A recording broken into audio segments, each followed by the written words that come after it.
All right, hello and welcome into the show. We are live here on the Sports Animal YouTube, Facebook, and our very own X account at Unadvised Pod. I'm Preston Poole. That's Tyler Adams.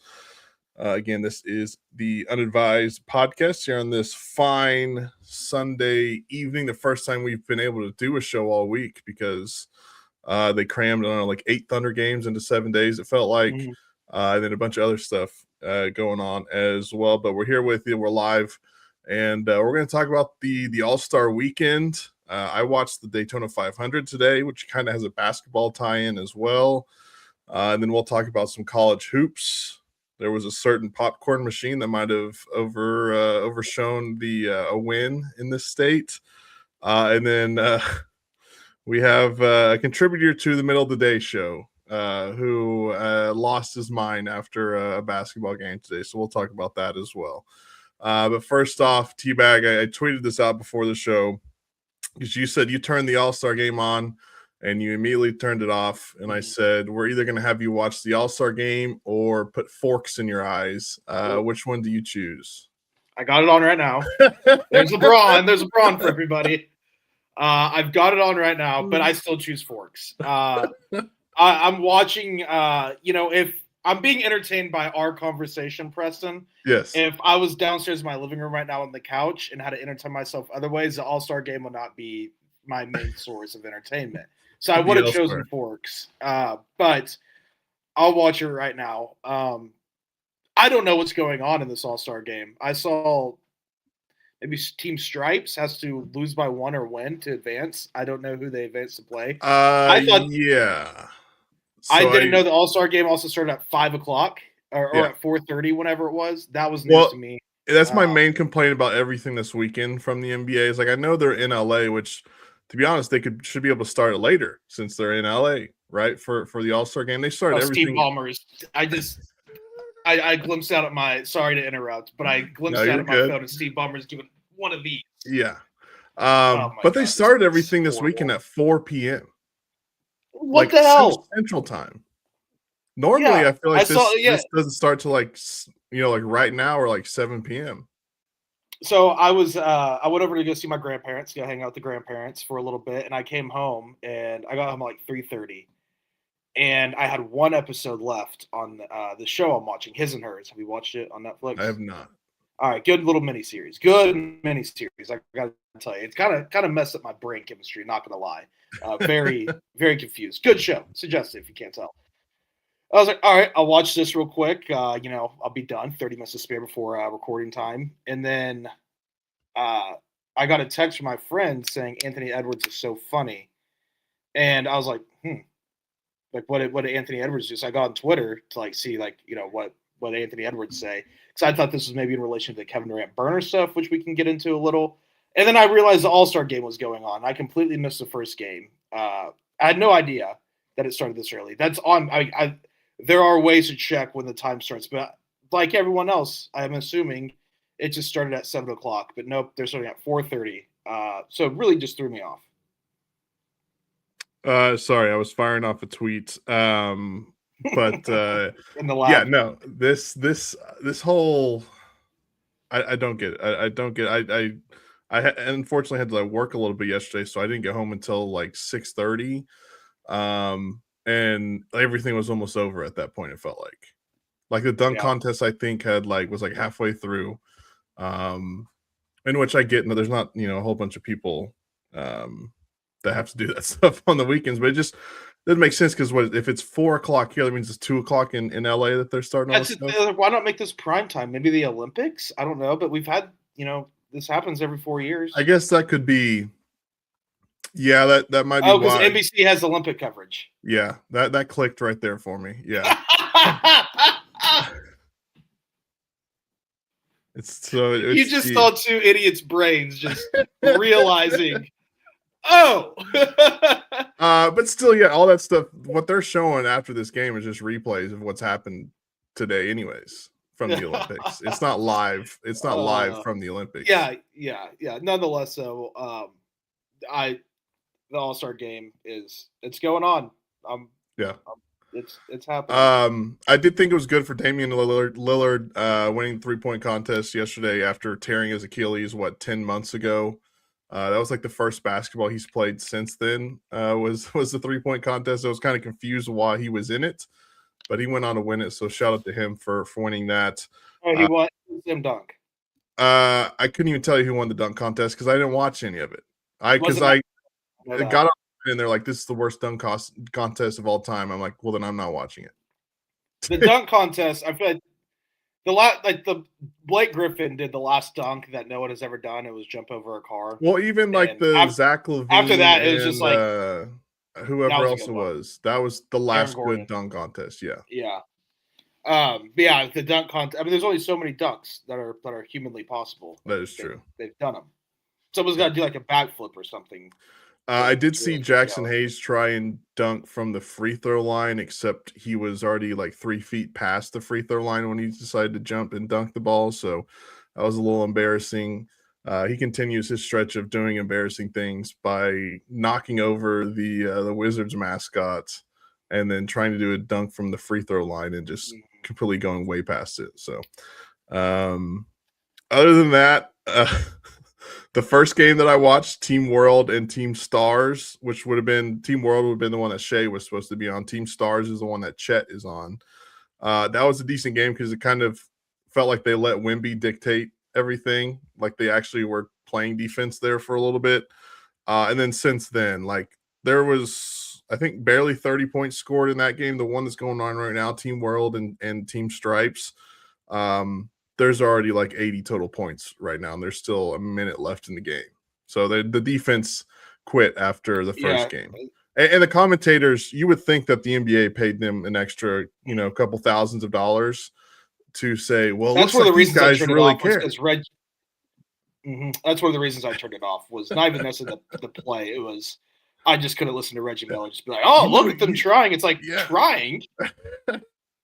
It's like, oh, they really care. They're giving 20% effort compared to the 10% they usually give. Hey, look, there's LeBron. He's crouched down looking like he's going to play some defense. Good for him. It's like, all right, guys, come on. Other than that, the game's going on right now. I've got it on my screen over here. I'm watching it. Really would have been cool to see guys like Shea and Luka and Steph be able to play in this, but unfortunately they're all banged up right now. So don't get to see any of them. Giannis as well. There was a couple of times where I was looking at guys in the court and I'm like, who the hell even is that? And it was like Jalen Duren and guys like that. I had absolutely no clue what they look like. But I figured out very Jalen Johnson. Yes. Yeah. So no, it can get confusing, especially with this format. Yes. Yeah, it's a weird format. Do we have good connection right now? Yeah, we're good. Yeah. Okay. I lied that there for a second. Yeah, we got you back. The other thing going on today outside of the Olympics was the Daytona 500, and I only bring this up is because Tyler Reddick won on the last lap. The only lap of the race he led. But the person that owns that vehicle that he drives is Michael Jordan. So Michael Jordan wins the biggest NASCAR race that you could possibly win.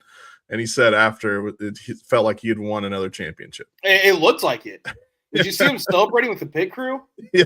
He was going crazy. It literally looked after that Game 6 in '98 versus Jazz, where he's just going around high-fiving. Like, I was just waiting for him to hold up the 6. And never – but, yeah, I mean, he was going nuts. Michael Jordan, say what you want about the guy. He likes to win. Yeah, he loves to win. He loves to win. Yeah, that's one of those races. Like, I don't really follow NASCAR much anymore, but I always watch the Daytona 500 because it is the biggest one of the whole entire year.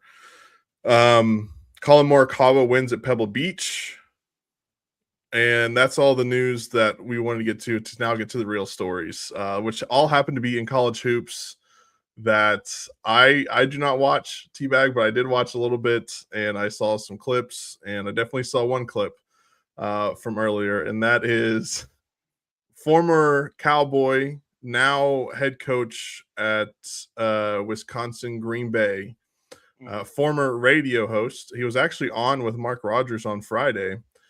That is Doug Gottlieb, who just completely lost his mind today. Sorry. and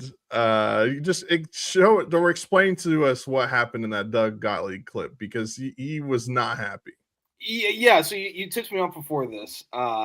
We were a minute late coming on, so I had to catch up on this video. Yeah, had to watch the clip. I didn't, I didn't like in depth, but you saw what you needed to see. The visuals in itself, you don't even need audio.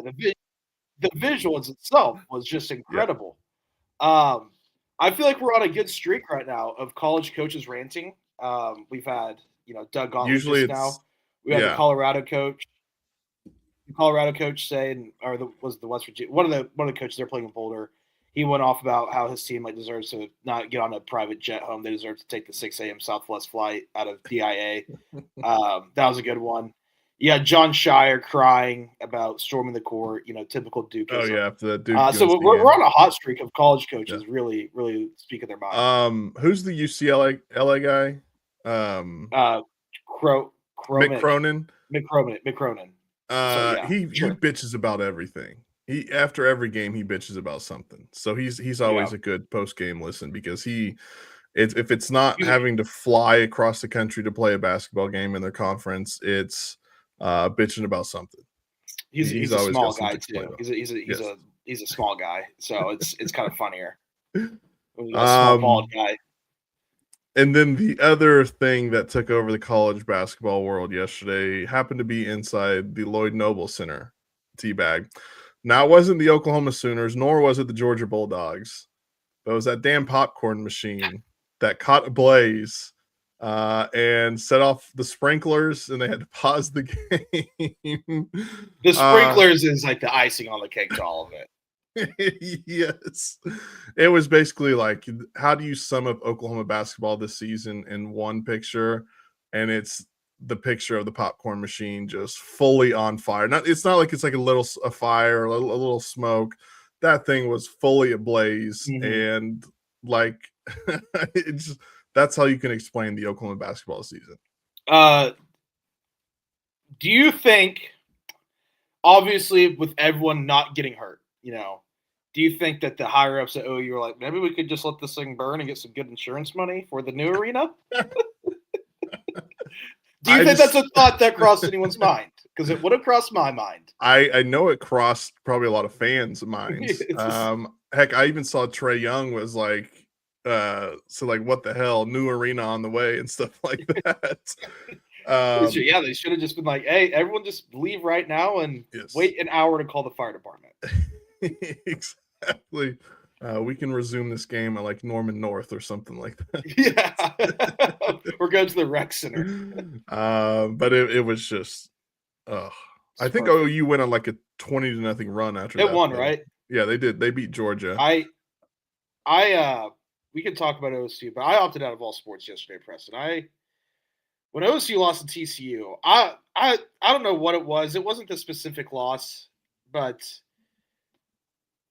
I got demoralized there for a second because I've talked about this with you. Like OSU baseball is probably my first love because I grew up going to OSU baseball games, grew up going to the Big 12 tournament. Like my parents are huge OSU baseball fans. That's being a product of going to college in the 80s at Oklahoma State. Like the baseball team was spectacular. Which, by the way, they got their ass kicked by Oklahoma the other day. I didn't watch. Out of sight, out of mind never happened as far as I'm concerned. They did follow up with the run rule over Vanderbilt today, so boys bounced back. But OSU baseball was kind of like my first love. But like OSU basketball was like probably the first one I was like passionate about, really passionate about. And it's a program like I love dearly. I love OSU in so many different factors, so many different levels. Like OSU basketball, there's just like a core to me that loves that program, that loves Gallagher Iba Arena, loves the lore of the entire Henry Iba. Just going back to the history of what this program has developed and has been, and I've been waiting for that for so long to come back. And I'm not saying I'm not going to say Steve Lutz isn't the guy. Fire Steve Lutz, but to have the start that they did, and then just have two pathetic losses back to back. They beat BYU last week. get smoked by Arizona, but like Arizona is the best team in the country, and happened. It's like all right, whatever. No one was expecting to win, and then to lose to Arizona State and TCU, and just playing slot, just everything about like I literally cannot put into words. And I got really like demoralized after the game yesterday. Just like, is this ever going to happen again? Because I convinced myself that this was a year that they're making the tournament again. They made the tournament one time since 2017. Like, it's been a decade of very bad basketball. Outside, in the 1 year they made the tournament, it was an awesome year. They had Cade Cunningham, the number 1 pick, but it was COVID. Like, I was only able to go to 2 games all year because there was only 2,000 people allowed inside Gallagher Arena for one of the best teams in the country. Like, very hard to get a ticket. Like, so like I didn't even get to like embrace it and enjoy it like I wish I could have. But I don't know. Like, I just got super demoralized yesterday about OSU basketball, and I opted out of sports altogether. We turned off golf. We turned off Olympics. Turned my brain off. I said, sports aren't happening today. Sports don't exist to me right now. And yeah, so that's where I'm at. And this is a little self-tangent I'm going on. But one day, OSU basketball is going to get to like the Sweet 16 or something. One day, the odds are tell me it will happen one day. And when that day happens, it'll be like it'll be my national championship. Yeah, is the day they make the tournament and go on a mini run. Because another thing is too, and I'm not saying like, oh, they should have never fired Travis Ford. I was on the fire Travis Ford bandwagon. Travis Ford made the tournament 5 out of 8 years. 5 out of 8 years. Mm-hmm. And everyone wanted him fired because he couldn't win a game in the tournament. That was the expectation the program had. It's like, oh, making the tournament isn't good enough. You have to win in the tournament. Travis Ford made the tournament 5 out of 8 years. He just didn't win. And then ever since then, it's just been. Yeah. Well, it's one of those things that was so long ago that was probably going to happen anyways. Like, he was going to leave eventually, like that. But yeah, I don't know. I don't pay attention to college hoops anymore these days. I'm done. It would probably be best if you took a break for your mental health. I just need to take a break from OSU. That's what I need to do. Wait, just re-up at football season. I was talking with some buddies yesterday, and we were talking about like when we were in college, we had a really good football team for 3 years. Then our senior year, an elite football, like a very good football team. We had the number 1 draft pick in the country in basketball 1 year. Our baseball team was national championship contenders. Don't ask what happened in the postseason, but they were national championship contenders in the regular season for 2 straight years. Our softball team was amazing. Wrestling still awesome. But then we're just like talking about these poor students, like they have nothing outside of wrestling to hang in. And softball is like, I don't know. I'd be lying to say if I knew what the softball team's going to be like this year. I don't know. I'm sure they're going to be good. And that's like also like in the pecking order for OSU athletics is like fifth sport. But I was just like, damn, it would have really sucked to be a student like the last 2 years because they've had nothing with athletics, nothing at all. Yeah, that would be we'd be miserable. Harry says, you guys see Gottlieb yesterday? We literally just talked about Harry. He says, Tyler, how did OU beat OSU in basketball? OSU's not good. Yeah, I think they're too bad. I think they are better than OU. I'm not like OU beat them. Obviously, I do think OSU's better than OU like overall, but it's not like OSU's good. They're not tournament teams. Yeah, neither of them are tournament teams. Yeah, like they're gonna get to like 7 wins in the Big 12, and OU's gonna have like 4. So it's like a difference of like three games probably. Yeah, difference. Yeah. Harry also wanted to add, if OU wins out, they'll have 20 wins and be 500 in SEC play. If they win out, they'll probably make the tournament. But I would take the chance of them doing that at 0. If OU wins out, they'll probably be a 6 seed. Yeah. But we all know that is more than likely not going to happen. I would assume. Yeah, Oklahoma right now is 13-12. Let's see who they have coming up. They're at Tennessee, at home against A&M, and then Auburn, at LSU, taking on Missouri, who's pretty good, and then at Texas is their last game. So they ain't running through that one. I'll tell you that. They ain't running through that one unbeaten. So what else do we have here on the spreadsheet? Yeah, I was going to talk about that Oklahoma and Oklahoma State baseball game. It's that little tournament they do down in Arlington at the beginning of every season. Was it Friday night? Oklahoma beat up on Tech, and then Saturday they beat OSU. I don't know if they played today, but I think Oklahoma is going to have a pretty good baseball team this year. I would assume Oklahoma State is as well, because they normally have a pretty good squad. You don't know? No? I think someone may be on the hot seat. Well, look, it feels like I feel like he's been on a hot seat for like the last 2 years due to postseason. Like 5 years. Yeah. Like I said, we had a national championship contending team for 2 years when I was in college, my junior and senior year. Bombs. Yeah. Bombs they were hitting. And then get bounced in the pitching always collapsed.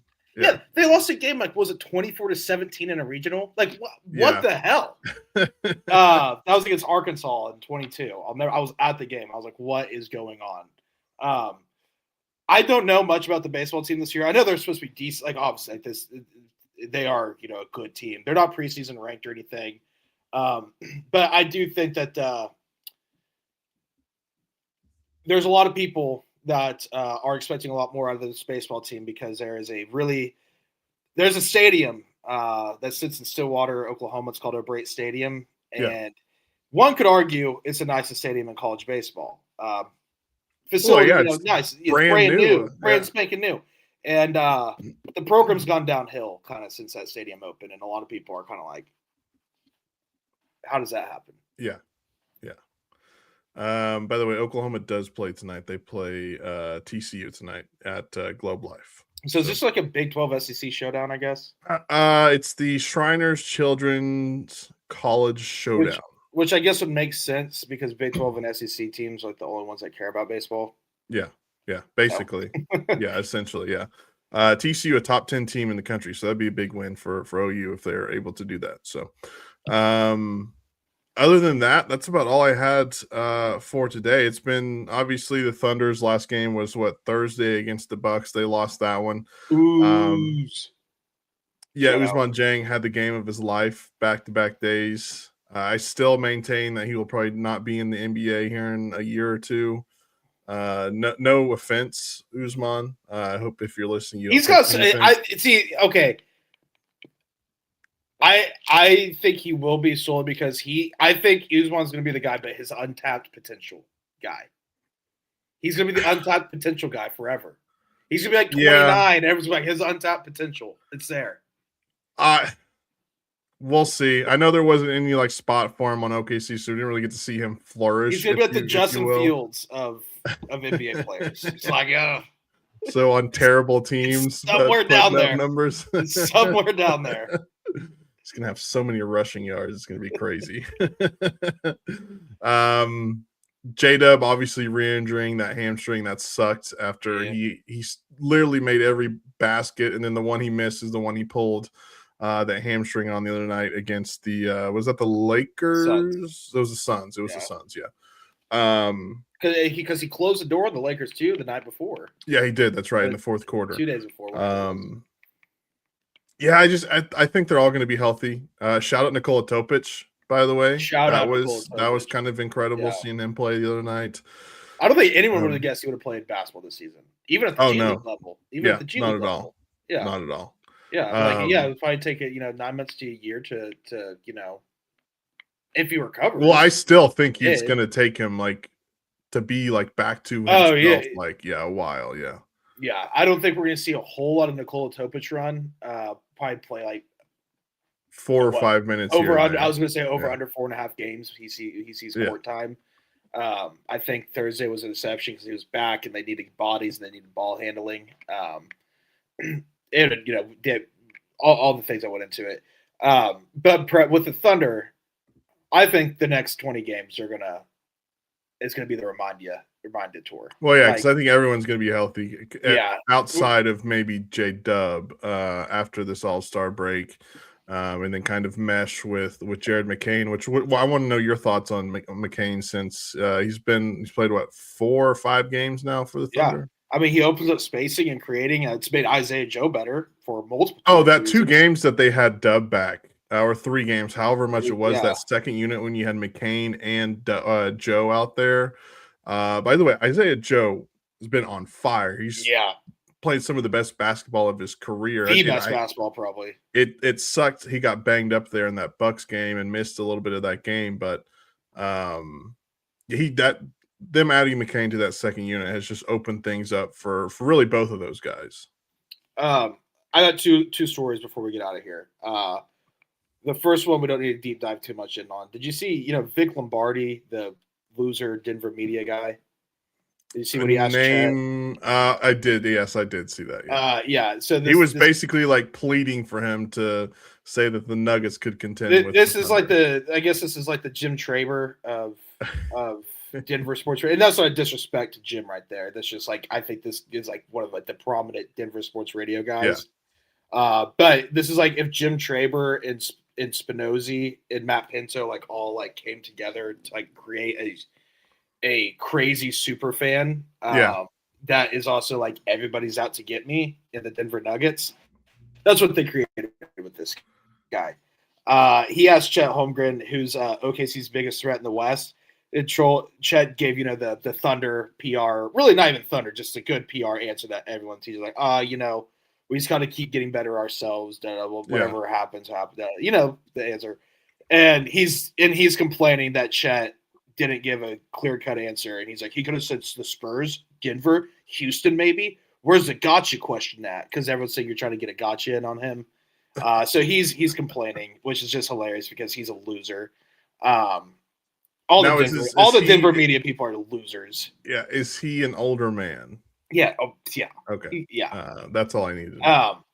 And then have you seen Katie got caught with a burner again? And this time it looks like it's not good. I saw allegedly a little bit. I didn't like deep dive into that. I just saw like a screenshot of some messages. Basically saying that he's never liked Draymond Green and that he's a bum. Yeah, he's talking crap on Jalen Green and Alperen Sengun, who are both his teammates right now. Yeah. You want to know what he called Russell Westbrook? What's that? Hold on, I just had it. Gosh dang it! A triple-double cocaine bear. That's what he called Russell Westbrook. He pretty much just talked crap on every coach and current teammate he's ever had. Yeah. And if this does turn out to be him, which if you look at the body language of him on All-Star break, it does kind of look like, oh yeah, like someone's like, hey, what's up, Kevin? He's like, oh, like he was like locked on his foot, like scrambling. Yeah. This is all coming out before the game, so you can tell he knows about this, and his body language kind of shows it too. If this does turn out to be him, like, it's official. Kevin Durant's just like the crappiest teammate of all time. Yeah, but again, they're all getting paid millions, so who cares? No, I mean nothing's going to change. I mean, it's not like shocking, like like Kevin Durant had a burner, so I could grab on teammates. Oh, not shocked, but because not I good. guarantee not you, good for Kevin. Not good. To you, all you guys are talking crap about it, all of them. Also, just not on burner accounts. They're just doing it with like friends and other people. Not to get political, but he also got ratioed big time on Twitter and got caught in this alleged group chat for a current funding he's doing to a current country that is allegedly committing genocide. So investing into that. So that's also he's getting exposed for that too, which him and Denny Advia are combining that. Yeah. Allegedly. Bad day for Kevin Durant. Bad day for Kevin Durant. Yeah, just I'll have to dive into that here. He got ratioed. Yeah. He got ratioed by like times 20. Like take his tweet times 20 the likes. Maybe that'll have him offline for a little bit. What do you think? No. I started to say yeah, then I was like, no. He'll be firing back right after this game is over with. Right after it's over with. Well, his All-Star game's coming up. Yes. All right. Well, that's going to do it for us. We'll be back here later in the week. Where we will we'll talk about what the Thunder are going to do in the back half of the season as they begin play on Friday and we'll talk about whatever else is going on. Hope maybe we have an update to the Kevin Durant burner accounts. Who knows? But we'll see. But until then, everyone be good and have a good one. And enjoy all the good weather we're having. Go outside and enjoy it. So I went on a 3-mile walk today, Preston. There you go. So go out, enjoy the weather, and have a good one. And we'll see you next time.